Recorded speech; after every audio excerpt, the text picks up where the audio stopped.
श्याम सवेरे देखूं तुझको कितना सुंदर रूप है। तेरा साथ है ठंडी छाया, बाकी दुनिया धूप है।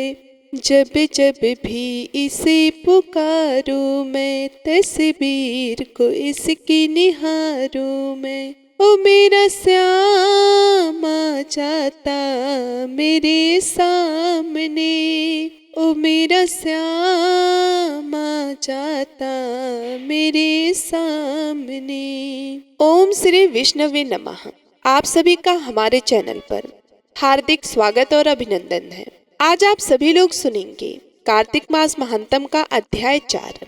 नारद जी ने कहा कि हे राजन, कार्तिक मास में व्रत करने वाले के नियमों को मैं संक्षेप से बताता हूँ, उसे आप सुनिए। व्रती को सब प्रकार से कार्तिक मास में उड़द, राई, खटाई तथा नशीली वस्तुओं का त्याग कर देना चाहिए। व्रती को दूसरे का अन्न ग्रहण नहीं करना चाहिए, किसी से भी द्वेष नहीं करना चाहिए और तीर्थ के अतिरिक्त अन्य कोई यात्रा नहीं करनी चाहिए। देवता, वेद, ब्राह्मण, गाय, व्रती नारी, राजा और गुरुजनों की निंदा भी नहीं करनी चाहिए।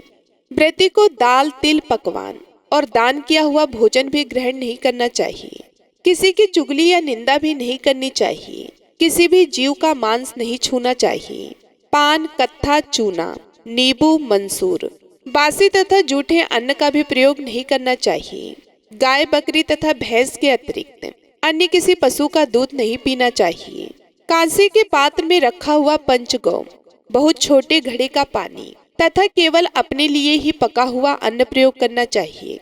कार्तिक मास का व्रत करने वाले मनुष्य को सदैव ब्रह्मचर्य का पालन करना चाहिए। उसे धरती पर सोना नहीं चाहिए और दिन के चौथे पहर में केवल एक बार पत्तल में भोजन को ग्रहण करना चाहिए। कार्तिक मास में व्रत करने वाले मनुष्य को सिंघाड़ा, प्याज, गाजर, मूली, काशीफल, लौकी, तरबूज इन वस्तुओं का प्रयोग बिल्कुल भी नहीं करना चाहिए। भगवान विष्णु को प्रसन्न करने के लिए अपनी शक्ति के अनुसार चंद्रायण आदि का व्रत करना चाहिए और उपयुक्त नियमों का पालन करना चाहिए। व्रती को प्रतिपदा को कोहड़ा, द्वितीय तिथि को कटहल, तृतीय तिथि को तरुणी, चतुर्थी तिथि को मूली, पंचमी को बेल, षष्ठी को तरबूज, सप्तमी को आंवला, अष्टमी को नारियल, नवमी को मूली, दसवीं को लौकी, एकादशी को परवल, द्वादशी को बेर, त्रयोदशी को मट्ठा, चतुर्दशी को गाजर तथा पूर्णिमा को साग का प्रयोग नहीं करना चाहिए। रविवार को आंवला का प्रयोग नहीं करना चाहिए। कार्तिक मास में व्रत करने वाला मनुष्य यदि इन शाखों में से किसी शाक का सेवन करना चाहे तो पहले ब्राह्मण को देखकर ग्रहण करें। यही विधान माघ मास के व्रत के लिए भी है। देवोत्थान एकादशी में पहले कही गई विधि के अनुसार नृत्य, जागरण, गायन, वादन आदि करना चाहिए। इसको विधि पूर्वक करने वाले मनुष्य को देखकर यमदूत ऐसे भाग जाते हैं जैसे सिंह की गर्जना से हाथी भाग जाते हैं। कार्तिक मास का व्रत सभी व्रतों में से श्रेष्ठ है। इसके अतिरिक्त जितने भी व्रत और यज्ञ हैं वे 1000 की संख्या में किए जाने पर भी इसकी तुलना नहीं कर सकते, क्योंकि यज्ञ करने वाले मनुष्य को सीधा वैकुंठ की प्राप्ति होती है। जिस प्रकार राजा की रक्षा उसके अंग रक्षक करते हैं, उसी प्रकार कार्तिक मास का व्रत करने वालों की रक्षा स्वयं भगवान विष्णु की आज्ञा से इंद्र आदि देव करते हैं। व्रती मनुष्य जहाँ कहीं भी रहता है वहाँ पर उसकी पूजा होती है, उसका यश फैलता है। उसके निवास स्थान पर भूत, पिशाच आदि कोई भी नहीं रह पाते। विधि पूर्वक कार्तिक मास का व्रत करने वाले मनुष्यों के पुण्य का वर्णन करने में ब्रह्मा जी भी असमर्थ है। यह व्रत सभी पापों को नष्ट करने वाला, पुत्र पौत्र प्रदान करने वाला और धन धान्य की वृद्धि करने वाला है। अब नारद जी बोले कि मैं कार्तिक व्रत के उद्यापन का वर्णन करता हूँ, जो सब पापों का नाश करने वाला है। व्रत का पालन करने वाला मनुष्य कार्तिक शुक्ल चतुर्दशी को व्रत की पूर्ति भगवान विष्णु जी की प्राप्ति के लिए उद्यापन करें। तुलसी जी के ऊपर एक सुंदर मंडप बनाएं। मंडप के चारों ओर दीपों की श्रेणी सुंदर ढंग से सजा कर रखें। उस मंडप में सुंदर बदनवारों से सुशोभित 4 दरवाजे बनाएं और उन्हें फूलों से तथा चावरिया करके उनके नाम इस प्रकार हैं: जय विजय, चंड प्रचंड, नंद सुनंद, कुमुद और कुमुदा, उन्हें चारों दरवाजों पर दो दो के क्रम से स्थापित करके भक्ति पूर्वक उनका पूजन करें। तुलसी जी की जड़ के समीप 4 रंगों से सुशोभित सर्वतोभद्र मंडल बनाएं और उसके ऊपर पूर्ण पत्र तथा पंचरत्न से संयुक्त कलश की स्थापना करें। कलश के ऊपर शंख चक्र गदाधारी भगवान विष्णु का पूजन करें। भक्ति पूर्वक उस तिथि में उपवास करें तथा रात्रि में गीत कीर्तन आदि मंगलमय आयोजनों के साथ जागरण करें। जो भगवान विष्णु के लिए जागरण करते समय भक्ति पूर्वक भगवत संबंधी पदों का गान करते हैं, वे सैकड़ों जन्मों के पाप राशि से मुक्त हो जाते हैं।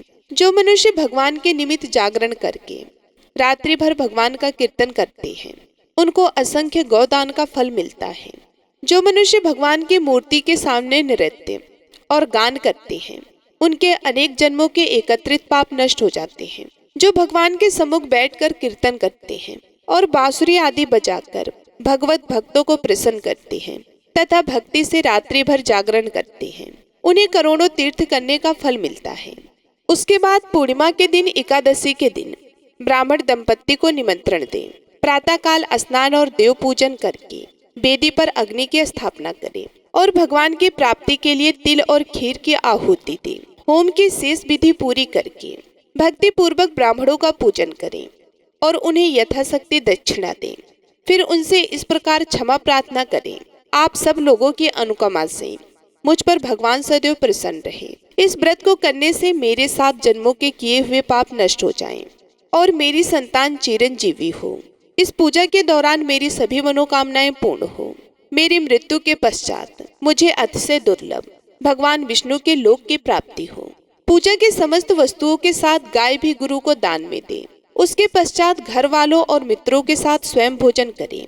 भगवान द्वादशी तिथि को शयन से उठे, त्रयोदशी तिथि को देवताओं से मिले और चतुर्दशी तिथि को सबने उनका दर्शन तथा पूजन किया।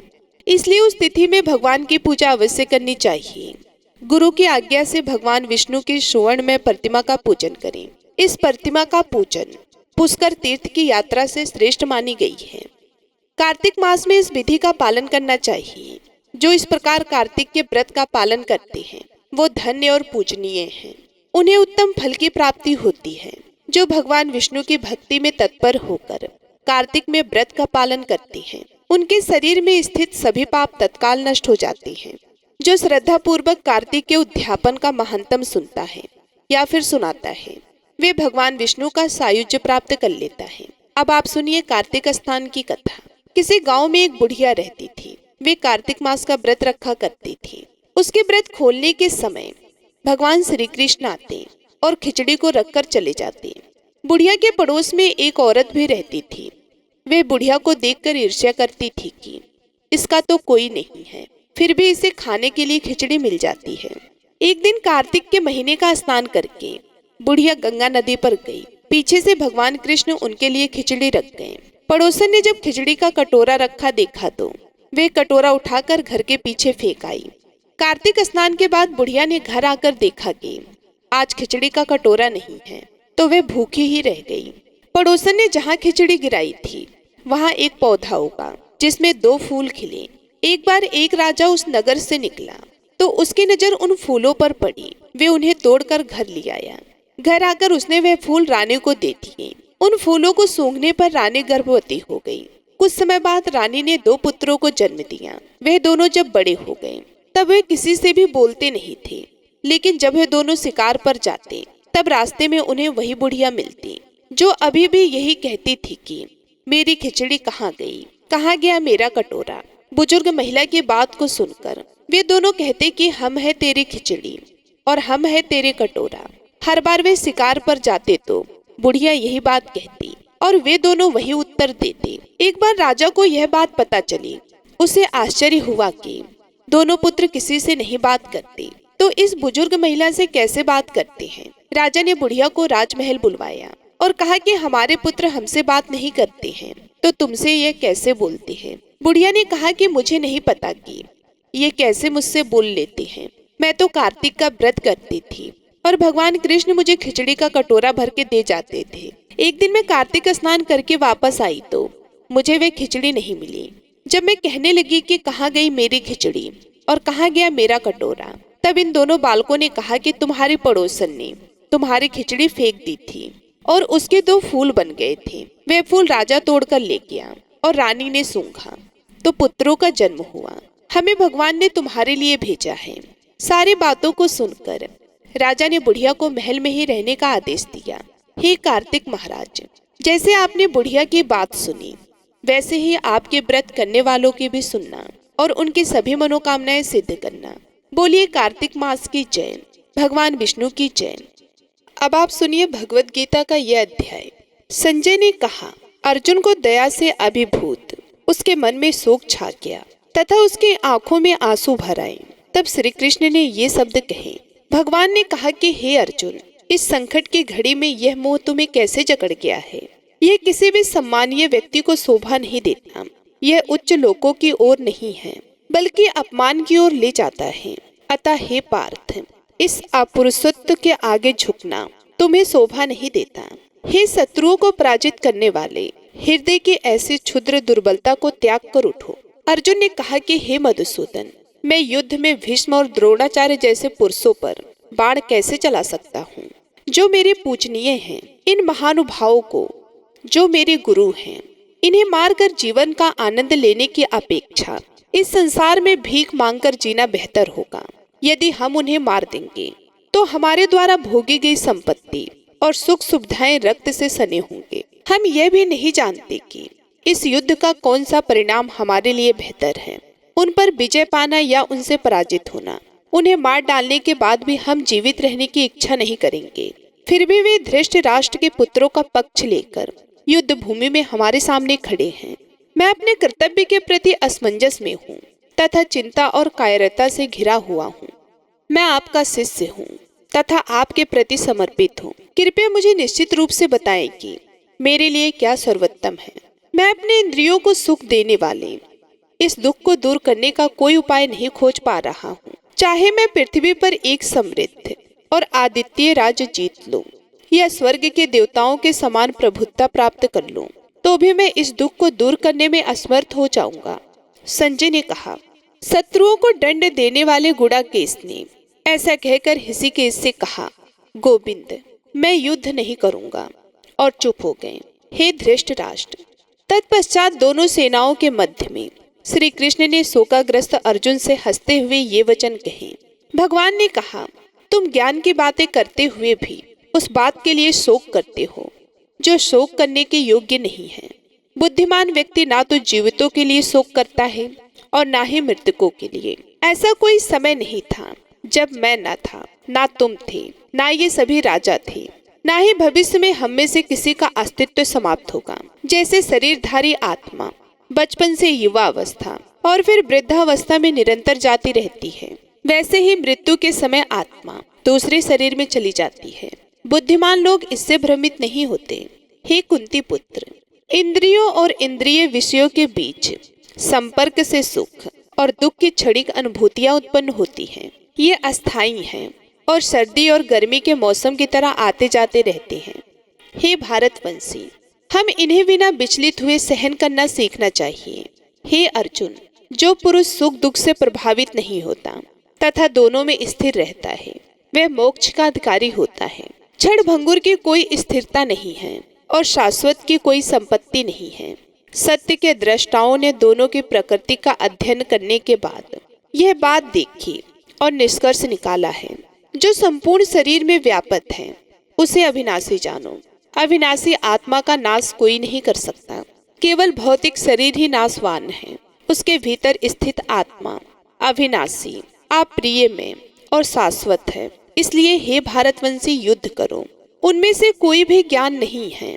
एक जो सोचता है कि आत्मा मर सकती है और दूसरा जो सोचता है कि आत्मा को मारा जा सकता है, क्योंकि वास्तव में आत्मा ना तो मरती है और ना ही उसे मारा जा सकता है।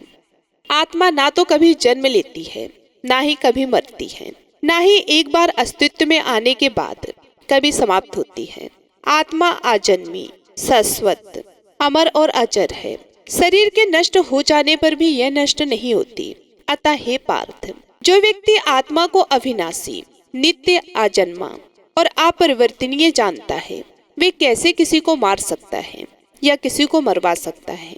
जैसे मनुष्य पुराने वस्त्र त्याग कर एक नए वस्त्र धारण करता है, वैसे ही मृत्यु के समय आत्मा अपने पुराने शरीर को त्याग कर नए शरीर में प्रवेश करती है।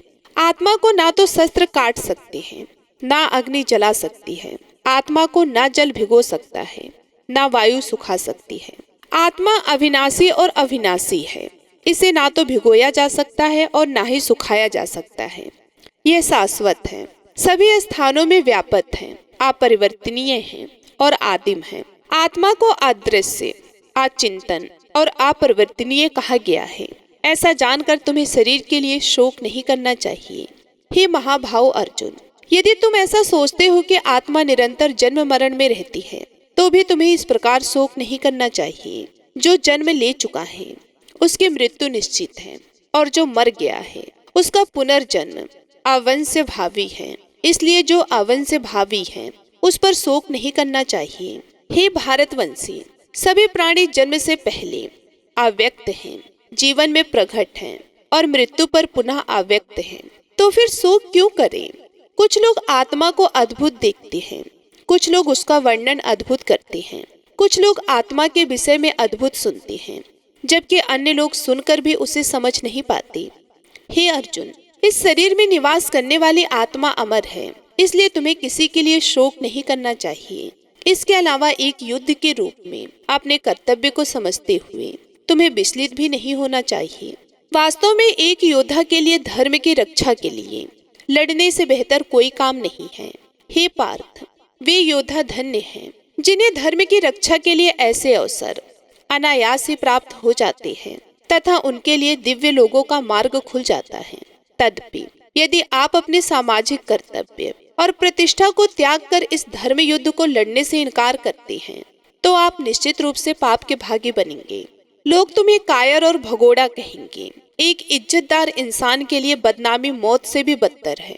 जो महान सेनापति तुम्हारा बहुत सम्मान करते हैं, वे सोचेंगे कि तुम युद्ध भूमि से डरकर भाग गए हो, और इस प्रकार वे तुम्हारे प्रति अपना सम्मान खो देंगे। तुम्हारे शत्रु तुम्हें बदनाम करेंगे और बुरे शब्दों से अपमानित करेंगे, तुम्हारी शक्ति का अपमान करेंगे। अफसोस, इससे ज्यादा दर्दनाक और क्या हो सकता है। यदि तुम युद्ध करोगे, या तो युद्ध भूमि में मारे जाओगे और स्वर्ग लोक को जाओगे, या फिर विजय प्राप्त कर पृथ्वी पर राज्य भोगोगे। इसलिए हे कुंती पुत्र, दृढ़ निश्चय के साथ उठो और युद्ध के लिए तैयार हो जाओ। सुख दुख, हानि लाभ, जय पराजय और सम्मान मानकर कर्तव्य के लिए युद्ध करो। इस प्रकार अपना कर्तव्य निभाते हुए तुम्हें कभी पाप नहीं लगेगा। अब तक मैंने तुम्हें सांख्य योग के आत्मा के स्वरूप के बारे में ज्ञान समझाया है। अब हे पार्थ, मैं बुद्धि योग या बुद्धि योग बताता हूँ। जब तक तुम ऐसे समझ के साथ काम करोगे तो तुम कर्म के बंधन से मुक्त हो जाओगे। इस चेतना के स्थिति में काम करने से कोई हानि या प्रतिकूल परिणाम नहीं होता, तथा थोड़ा सा प्रयास भी व्यक्ति को बड़े खतरे से बचा लेता है। हे कुरुवंशी, इस मार्ग पर चलने वाले लोगों की बुद्धि दृढ़ होती है और उनका लक्ष्य एकाग्र होता है, किंतु जो लोग अनिश्चय में रहते हैं उनकी बुद्धि अनेक शाखाओं वाली होती है। सीमित समझ वाले लोग वेदों के अलंकृत शब्दों की ओर आकर्षित होते हैं, जो स्वर्ग में जाने के लिए दिखावटी अनुष्ठानों की वकालत करते हैं और मान लेते हैं कि उनमें कोई उच्च सिद्धांत वर्णित नहीं है। वे वेदों के केवल उन्हीं भागों का महिमा मंडन करते हैं जो उनके इंद्रियों को प्रसन्न करते हैं, और उच्च जन्म और स्वर्ग में जाने के लिए आडंबरपूर्ण अनुष्ठान करते हैं। सांसारिक सुखों में अपने मन की गहरी आसक्ति तथा ऐसी चीजों से भ्रमित बुद्धि के कारण वे ईश्वर के मार्ग पर सफलता के लिए दृढ़ निश्चय रखने में असमर्थ होते हैं। वेदों में प्रकृति के 3 गुणों का वर्णन है। तीनों गुणों से ऊपर उठकर शुद्ध आध्यात्मिक चेतना की स्थिति में पहुंचो। दैत्य से मुक्त होकर, सत्य में स्थिर होकर, भौतिक लाभ और सुरक्षा की चिंता किए बिना स्वयं में स्थित हो जाओ। जो प्रयोजन एक छोटे से कुएं से पूरा होता है, वही प्रयोजन एक बड़े सरोवर से भी पूरा हो जाता है। इसी प्रकार जो परम सत्य को जान लेता है, वे सभी वेदों का प्रयोजन भी पूरा कर लेता है। तुम्हें अपने निर्धारित कर्तव्यों का पालन करने का अधिकार है, लेकिन तुम अपने कर्मों के फल के हकदार नहीं हो। अपने आप को कभी भी अपने कर्मों के परिणामों का कारण मत समझो। ना ही आक्रमणीयता में आसक्त रहो। हे अर्जुन, तू सिद्धि और असिद्धि की आसक्ति को त्याग कर अपने कर्तव्य पालन में दृढ़ रहो। ऐसी समता को योग कहते हैं। अतः हे अर्जुन, तुम दिव्य ज्ञान और अंतर्दृष्टि की शरण में जाओ और फल की इच्छा वाले कर्मों को त्याग दो, क्योंकि वो दिव्य ज्ञान में स्थित बुद्धि से किए गए कर्मों से हीन हैं। जो लोग अपने कर्मों का फल भोगना चाहते हैं वे कृपण हैं। जो व्यक्ति विवेक पूर्वक आसक्ति रहित होकर कर्म के विज्ञान का अभ्यास करता है वे इसी जीवन में अच्छे और बुरी दोनों प्रकार के कर्मों से छुटकारा पा सकता है। इसलिए योग्य के लिए प्रयास करो, जो कुशलता से उचित चेतना में काम करने की कला है। समबुद्धि वाले बुद्धिमान लोग कर्मों के फलों की आसक्ति को त्याग देते हैं, जो उन्हें जीवन मरण के चक्र में बांधते हैं। ऐसी चेतना में कार्य करते हुए वे सभी दुखों से परे की स्थिति को प्राप्त करते हैं। जब तुम्हारी बुद्धि मोह रूपी दलदल को पार कर जाएगी, तब तुमने जो सुना है और जो सुनने को बाकी है इस लोक और परलोक के भोगों के विषय में उसके प्रति उदासीनता प्राप्त कर लोगे।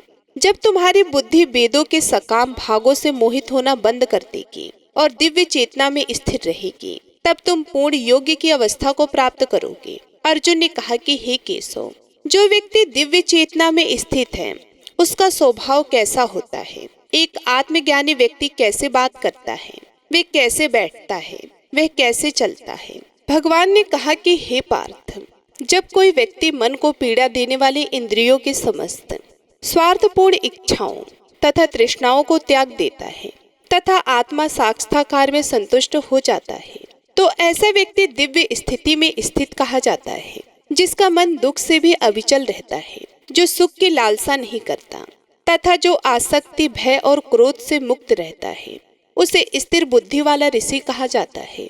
जो सभी परिस्थितियों में अनासक्त रहता है तथा ना तो सौभाग्य से प्रसन्न होता है ना ही क्लेश से निराश होता है, वे पूर्ण ज्ञान वाला मुनि है। जो मनुष्य अपनी इंद्रियों को उनके विषयों से उसी प्रकार हटा लेता है जैसे कछुआ अपने अंगों को अपने खोल में समेट लेता है, वे दिव्य ज्ञान में स्थित हो जाता है। साधक अपनी इंद्रियों को भोगों से रोक तो लेते हैं, किंतु इंद्रिय विषयों के प्रति उनकी रुचि बनी रहती है। तदपि जो लोग पर ब्रह्म को प्राप्त कर लेते हैं उनकी यह रुचि भी समाप्त हो जाती है। हे कुंती पुत्र, इंद्रियां इतनी बलवान और आसक्त हैं कि वो संयमी विवेकवान पुरुषों के मन को भी बलपूर्वक हर लेती हैं।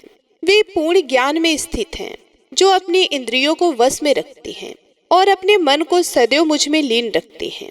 इंद्रियों के विषय का चिंतन करते समय उनमें आसक्ति उत्पन्न होती है, आसक्ति से कामना उत्पन्न होती है और कामना से क्रोध उत्पन्न होता है। क्रोध के कारण निर्णय लेने की क्षमता धूमिल हो जाती है, जिसके परिणाम स्वरूप स्मृति भ्रमित हो जाती है। जब स्मृति भ्रमित होती है तो बुद्धि नष्ट हो जाती है, और जब बुद्धि नष्ट हो जाती है तो व्यक्ति बर्बाद हो जाता है। परंतु जो मनुष्य मन को वश में रखता है तथा इंद्रिय विषयों का उपयोग करते हुए राग द्वेष से मुक्त रहता है, वे भगवत कृपा प्राप्त करता है। ईश्वरीय कृपा से वह शांति प्राप्त होती है जिसमें सभी दुख समाप्त हो जाते हैं, तथा ऐसे शांत चित्त व्यक्ति की बुद्धि शीघ्र ही ईश्वर में दृढ़ रूप से स्थापित हो जाती है। परंतु जो अनुशासनहीन व्यक्ति मन और इंद्रियों को वश में नहीं कर सकता, उसके ना तो दृढ़ बुद्धि हो सकती है, ना ही वे ईश्वर पर स्थिर ध्यान कर सकता है। जो व्यक्ति मन को ईश्वर से एक नहीं कर पाता, उसे शांति नहीं मिलती, और जो शांति से रहित है वे सुखी कैसे हो सकता है?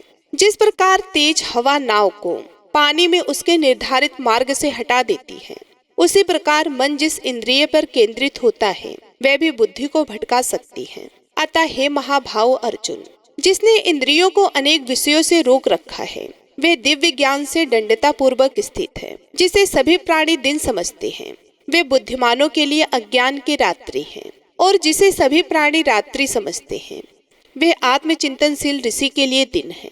जिस प्रकार समुद्र नदियों के जल के निरंतर प्रभाव से भी शांत रहता है, उसी प्रकार जो महात्मा अपने चारों ओर वंचित वस्तुओं के प्रभाव के बावजूद भी शांत रहता है, वही शांति प्राप्त करता है, ना कि वह व्यक्ति जो इच्छाओं की पूर्ति के लिए प्रयत्न करता है।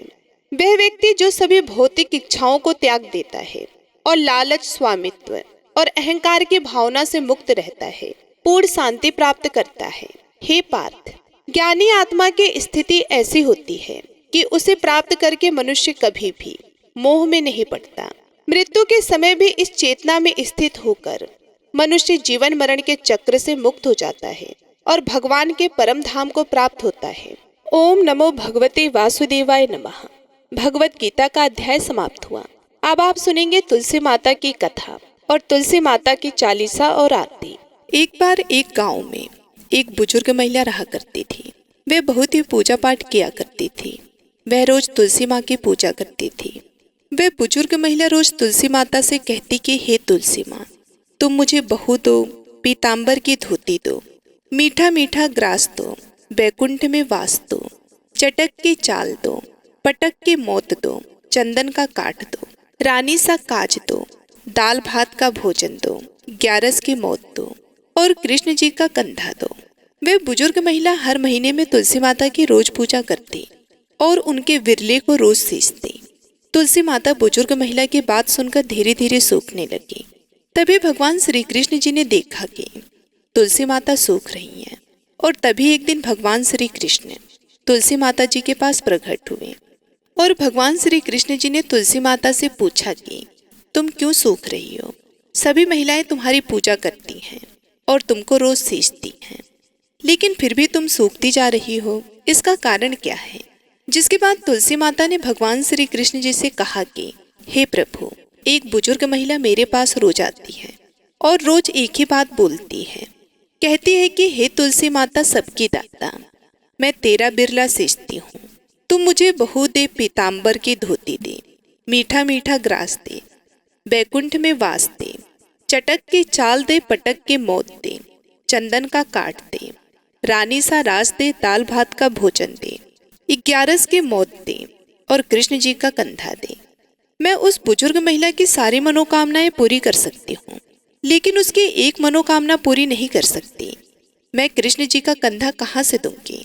भगवान श्री कृष्ण जी तुलसी माता की बात सुनकर जोर जोर से हंसने लगे और फिर भगवान श्री कृष्ण जी ने तुलसी माता जी से कहा कि तुम चिंता मत करो, जब ये बुजुर्ग महिला की मृत्यु होगी तब मौके पर मैं उसको कंधा दे दूंगा।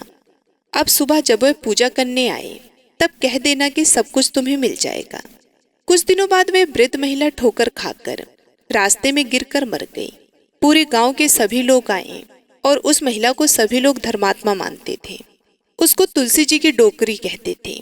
उसके परिवार में कोई भी नहीं था, इसलिए गांव वाले ने ही उसके अंतिम संस्कार करने की योजना बनाई और उसे नहलाकर जब बैकुंठी पर बिठाने के लिए उसे उठाने लगे तो उसका मृत शरीर इतना भारी हो गया था कि उसे कोई उठा ही नहीं पाया।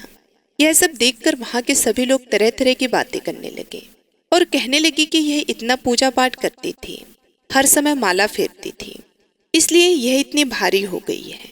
वे पूरे गांव में चर्चा होने लगी कि डोकरी माई कोई भक्ति नहीं करती थी, यह छल कपट करती थी। हम जिसे धर्मात्मा समझते थे वह पापी है जो कि किसी से भी नहीं उठ पा रही है। यह इसके कर्मों की सजा है। इधर भगवान ने सोचा कि मेरे भक्तों की निंदा हो रही है, इसलिए भगवान ने बूढ़े ब्राह्मण का भेष धारण करके वहां पर आए और वहां पर एक व्यक्ति से पूछने लगे कि यहाँ पर इतनी भीड़ क्यों लगी है, जिससे लोग कहने लगे कि यह डोकरी माई मर गई है और पाप इतना था कि जिससे ये उठ नहीं पा रही हैं। सब उठा उठा कर थक गए। तब ब्राह्मण ने कहा कि मुझे एक बात डोकरी के कानों में कहने दो, फिर वे देखो कैसे उठती हैं। तो सभी लोगों ने कहा कि आप भी प्रयास करके देख लीजिए। तब भगवान ने उस वृद्ध महिला के कानों में कहा कि हे डोकरी माई, देखो मैं आ गया हूँ। और जो डोकरी पूजा करते समय शब्द कहती थी वह शब्द उसके कानों में कहने लगे, तू बिड़ला सींच, तेरा मैं करूँ निस्तारा, मेरा डोकरी माई बहू ले, बेटी ले पोता ले, लड्डू ले पीताम्बर की धोती ले, गहना ले घी का घड़ा ले, मीठा मीठा खीर और पूड़ी ले, दाल भात का भोजन ले, धन दौलत ले, बेटा पोता को ले, काम ले, तुलसी को पताका ले, मुंह में गंगा जल ले, 11 के दिन ले, चंदन को दाग ले, श्री कृष्ण जी का कंधा ले। इतना सुनते ही डोकरी हल्की हो गई। भगवान ने बोला आओ और उसको उठाओ। भगवान ने हाथ लगाया और डोकरी उठ गई। सबको बड़ा ही आश्चर्य हुआ। उसे खूब धूमधाम से ले जाया गया। भगवान उसे अपने कंधे पर ले गए। पूरे गांव में इसकी चर्चा होने लगी, जिससे उसको मुक्ति मिल गई और वह बैकुंठ में चली गई। सभी लोग देखते रहे। सभी लोगों ने देखा कि शमशान घाट तक तो ब्राह्मण साथ ही आया था, लेकिन अब वह दिखाई नहीं दे रहा।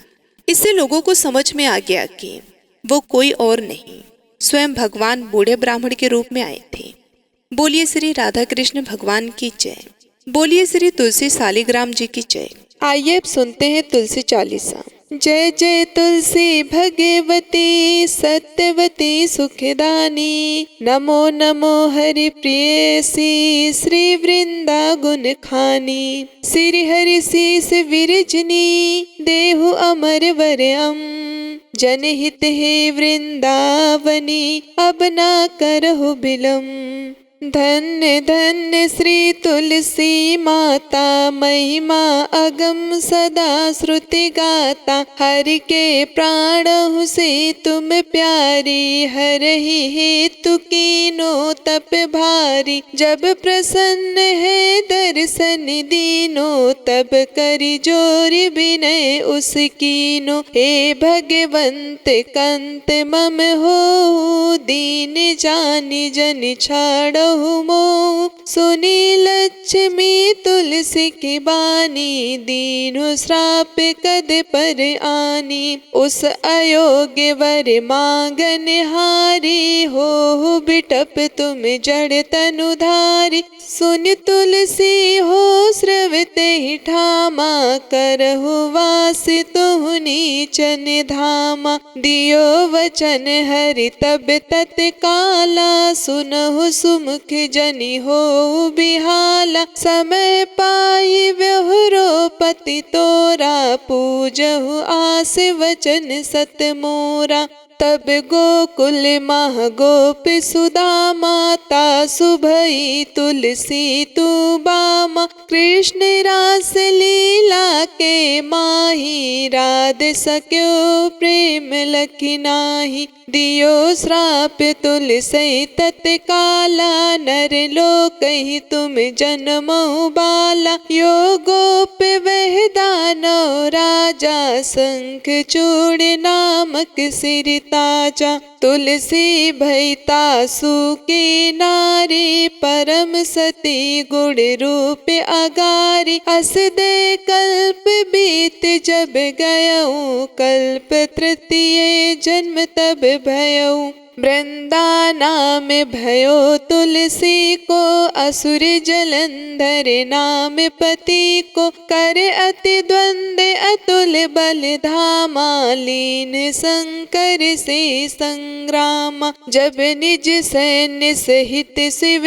हारे, मरहि न तब हर हर ही पुकारे। पतिव्रता वृंदा थी नारी, को न सके पतहि संघारी। तब जलंधर ही भेष बनाई, वृंदा ढींग हरि पहुँचो जाई। शिव हित लई कर कपट प्रसंगा, कियो सतीत्व धर्म तो ही भंगा। भयो जलंधर कर संघारा, सुनि उर शोक भयो उपारा। ते छड़ दियो कपट हरि टारी, लखी वृंदा दुख गिरा उचारी। जलंधर जस हत्यो अभिभीता, सोई रावण तस हरि ही सीता। अस प्रस्तर सम हृदय तुम्हारा, धर्म खंडी मम पतहि संघारा।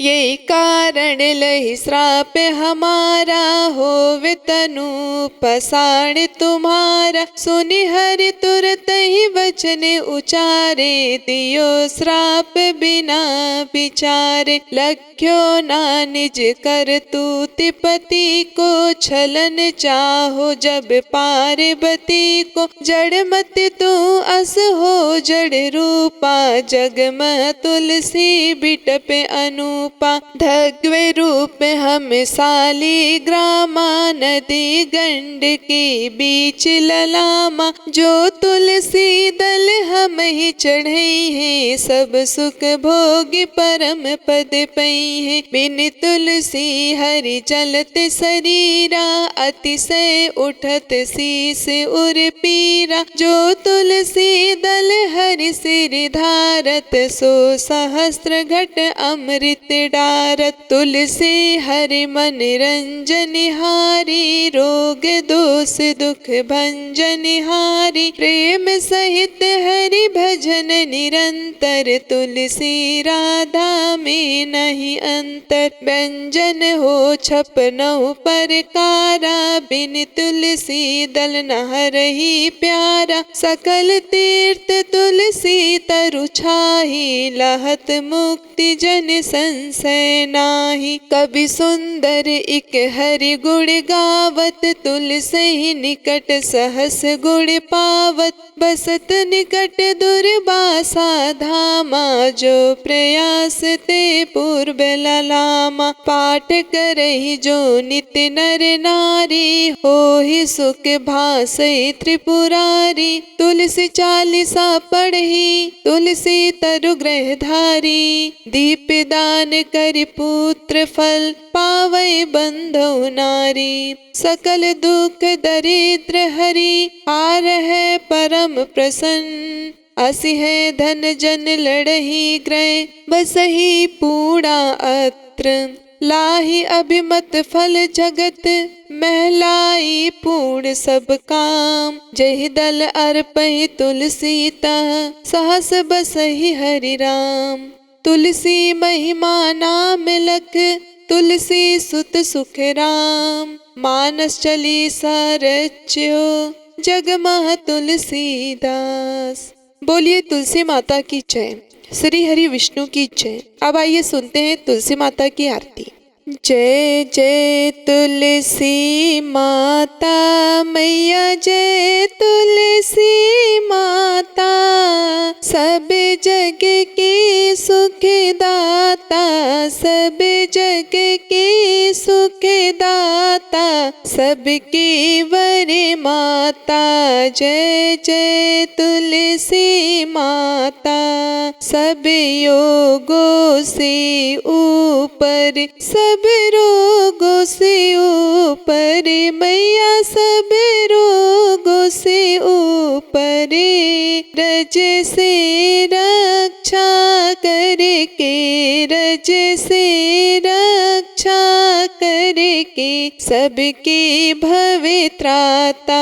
जय जय तुलसी माता, बटु पुत्री है श्यामा, सुरबल्ली है ग्रामा, मैया सुरबल्ली है ग्राम्या।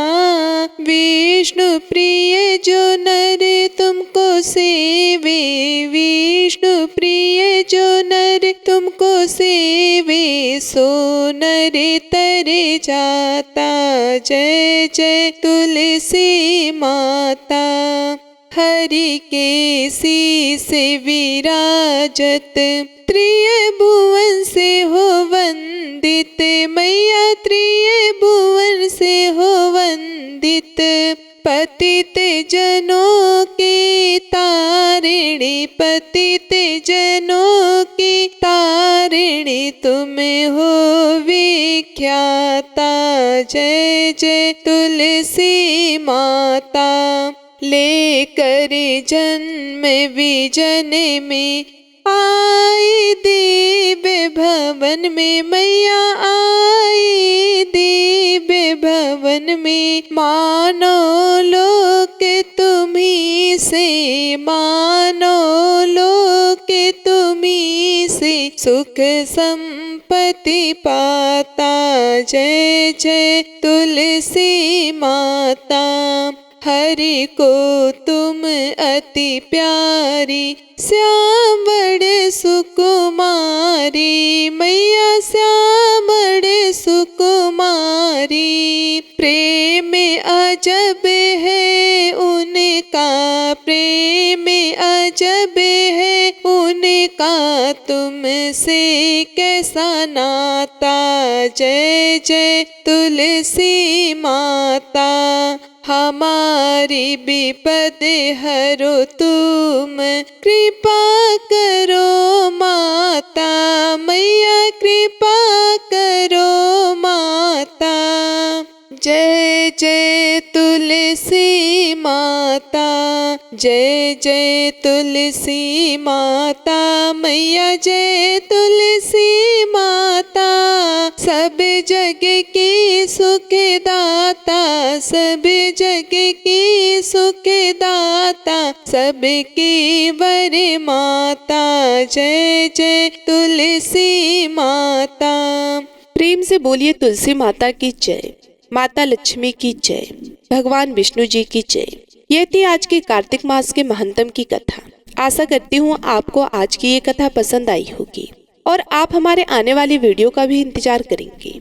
आप सभी का दिन शुभ एवं मंगलमय हो, इसी कामना के साथ मैं आप सभी लोगों से विदा लेती हूँ। मिलती हूँ मैं आप सभी लोगों से अगले वीडियो में। तब तक के लिए नमस्कार।